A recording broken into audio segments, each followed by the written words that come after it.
বাংলাদেশকে অস্থিতিশীল করতে পলাতক দল সর্বাত্মক চেষ্টা করছে, বিবিসি বাংলাকে বলেছেন অন্তর্বর্তী সরকারের প্রধান উপদেষ্টা ডক্টর মোহাম্মদ ইউনূস। রোহিঙ্গাদের সহায়তায় চলতি বছরে ৬৮ মিলিয়ন ইউরো সহায়তা দেবে ইইউ, প্রধান উপদেষ্টাকে জানালেন ইইউ কমিশনার হাদজা লাহবিব। বাংলাদেশের পরিস্থিতি নিয়ে উদ্বেগ জানালেও অন্তর্বর্তী সরকারের প্রধান উপদেষ্টা ডক্টর মোহাম্মদ ইউনূসের উপর আস্থা ভারতের নোবেল জয়ী অর্থনীতিবিদ অমর্ত্য সেন। জিয়া চ্যারিটেবল ট্রাস্ট মামলায় বিএনপি চেয়ারপারসন বেগম খালেদা জিয়াকে হাইকোর্টের দেয়া খালাসের রায় বহাল রেখেছে আপিল বিভাগ। সরকারি প্রাইমারি স্কুলের সহকারী শিক্ষক পদে ৬,৫৩১ জনকে নির্বাচন করে প্রকাশিত চূড়ান্ত ফলাফল বাতিল ঘোষণা করে হাইকোর্টের রায় আপিলে স্থগিত।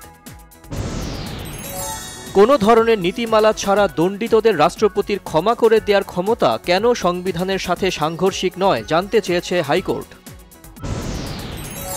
ভোজ্য তেলের বাজারে সংকটের কথা স্বীকার করলেন বাণিজ্য উপদেষ্টা শেখ বশিরউদ্দিন। সরবরাহ ২-১ দিনের স্বাভাবিক হওয়ার আশ্বাস।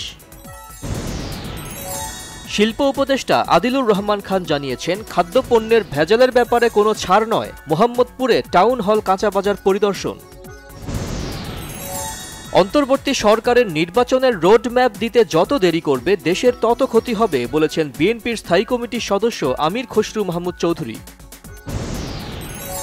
দৈনিক আমার দেশের সম্পাদক মাহমুদুর রহমানকে দুদকের মামলায় খালাস দিয়েছে হাইকোর্ট। সম্পদের হিসাব বিবরণীর মামলায় ৩ বছরের কারাদণ্ড দিয়েছিল নিম্ন আদালত।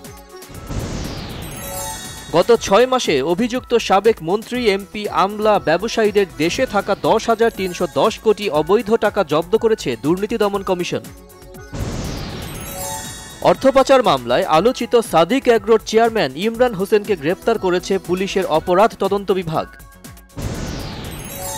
দেশে নিরাপত্তাহীনতার বড় কোনো কারণ দেখছেন না স্বরাষ্ট্র মন্ত্রণালয়ের জননিরাপত্তা বিভাগের সিনিয়র সচিব নাসিমুল গনি।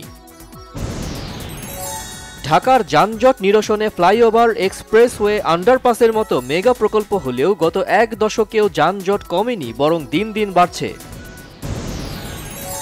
রাজধানীর শাহজাদপুরে বাঁশতলা এলাকার সৌদিয়া নামের একটি আবাসিক হোটেলে অগ্নিকাণ্ডে ৪ জনের মৃত্যু। বেলা ১২:১২টার দিকে ভবনটিতে আগুন ধরে। একটি কারখানায় নারী শ্রমিকের আত্মহত্যার জেরে গাজীপুরের ভোগড়া বাইপাস এলাকায় মহাসড়ক অবরোধ, বিক্ষোভ, কয়েকটি গাড়িতে আগুন।